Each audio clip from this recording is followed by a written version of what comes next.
যে বীজ নিজের খোলস থেকে বেরিয়ে আসতে পারে না সে কখনোই ফলদায়ী বৃক্ষ হতে পারে না। নমস্কার, আমি সুদেষ্ণা। লুমিয়া লাইফে তোমাদের প্রত্যেককে স্বাগত জানাই। স্বপ্ন দেখো, স্বপ্ন দেখাও, আর স্বপ্নকে বাস্তবায়িত করো।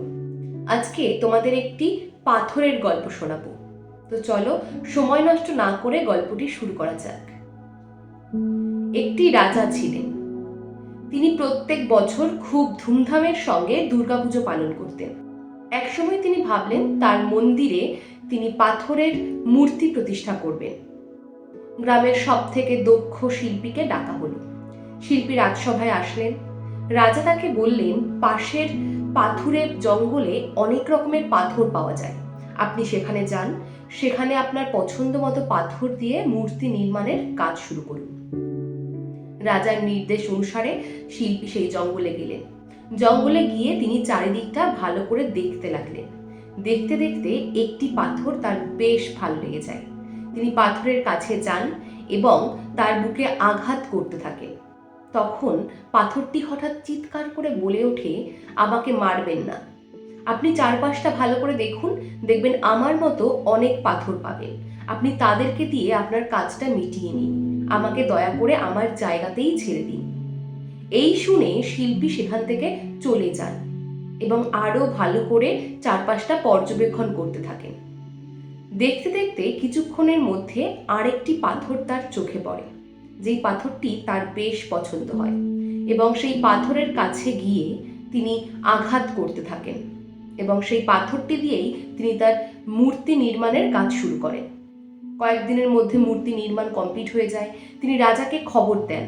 রাজা সেই মূর্তি দেখে আপ্লুত হন এবং মন্দিরে স্থাপনের ব্যবস্থা করেন। ধুমধাম করে মূর্তিটির পুজো শুরু হয়। পুজো চলাকালীন নারকেল ফাটানোর জন্য ব্রাহ্মণের আরেকটি পাথরের প্রয়োজন হয়ে পড়ে, কিন্তু গ্রামবাসী কারোরই নজরে কোনো পাথর পড়ে না। সেখানে উপস্থিত সেই শিল্পীর তখন মনে পড়ে প্রথম পাথরটির কথা, যেই পাথর দিয়ে তিনি প্রথমবার মূর্তি নির্মাণ করতে চেয়েছিলেন। তিনি তারপর দুজন গ্রামবাসী নিয়ে চলে যান জঙ্গলে এবং সেখান থেকে পাথরটি তুলে নিয়ে আসেন এবং মূর্তির সামনে স্থাপন করা হয় এবং ব্রাহ্মণ সেই পাথরে আঘাত করে নারকেল ফাটিয়ে পুজো সম্পন্ন করেন। পুজো সম্পন্ন হলে ধীরে ধীরে মন্দিরটি ফাঁকা হতে থাকে। নারকেল ফাটানোর পাথরটি মূর্তির পাথরটিকে বলে, দেখো ভাই, আমরা একই পাথর, কিন্তু তুমি কত ভাগ্যবান, তোমাকে সবাই ভক্তি ভরে পুজো করছে, তোমার মাথায় দুধ নারকেলের জল ঢালছে, আর আমার বুকে আঘাত করে নারকেল ফাটাচ্ছে। তখন মূর্তির পাথরটি বলল, ভাই, আজকে আমি এই জায়গাটায় এসেছি যেটা তুমি দেখতে পাচ্ছ, কিন্তু এখানে আসতে গিয়ে আমাকে অনেক আঘাত সহ্য করতে হয়েছে, নিজেকে পরিবর্তন করতে হয়েছে। জীবনে সফল হতে গেলে কঠোর পরিশ্রম করতে হয়, কারণ সফলতা কোনো বস্তু নয় যে তুমি ঈশ্বরের কাছে চাইবে আর তোমাকে হাতের মধ্যে কেউ একজন দিয়ে যাবে। সফলতা একটা রেজাল্ট মাত্র, আর এই রেজাল্ট অ্যাচিভ করতে গেলে তোমাকে তো কঠোর পরিশ্রম করতেই হবে, তাই না? হয়তো অনেকবার হোঁচট খাবে, কিন্তু প্রত্যেকবার উঠে দাঁড়াতে হবে, হাল না ছেড়ে আবার এগিয়ে যেতে হবে তোমার লক্ষ্যের দিকে।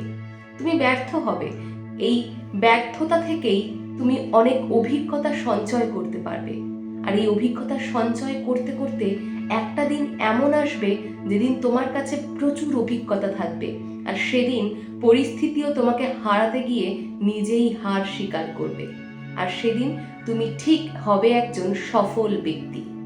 তাই সফলতা অর্জন করতে গেলে সবার আগে নিজের কমফোর্ট জোন থেকে বেরিয়ে আসো, কারণ যে বীজ নিজের খোলস থেকে বেরিয়ে আসতে পারে না সে কখনো ফলদায়ী বৃক্ষ হতে পারে না। এই ছিল আজকের ভিডিও। এই বিষয়ে তোমার কি মতামত অবশ্যই জানাতে ভুলো না। আর ভিডিওটি ভালো লাগলে লাইক, কমেন্ট, শেয়ার করে আমার চ্যানেলটি সাবস্ক্রাইব করে পাশে থাকা বেল বাটনটি অবশ্যই ক্লিক করে দিও। আর তুমি যদি ভিডিওটি ইউটিউব থেকে দেখে থাকো তাহলে ডেসক্রিপশনে আমার ফেসবুক পেজের লিংক দেওয়া রয়েছে, সেখান থেকে আমার পেজটিকেও ফলো করে দিও। প্রত্যেকবারের মতো আবার বলবো, কঠোর পরিশ্রম করে যাও, দেখবে তুমিও একদিন সফলতা ঠিক অর্জন করবে। আর এই সফলতার পথেই স্বপ্ন দেখো, স্বপ্ন দেখাও, আর স্বপ্নকে বাস্তবায়িত করো। লুমিয়া লাইফ, রেডিয়েট পজিটিভিটি, রিজনেট লাভ।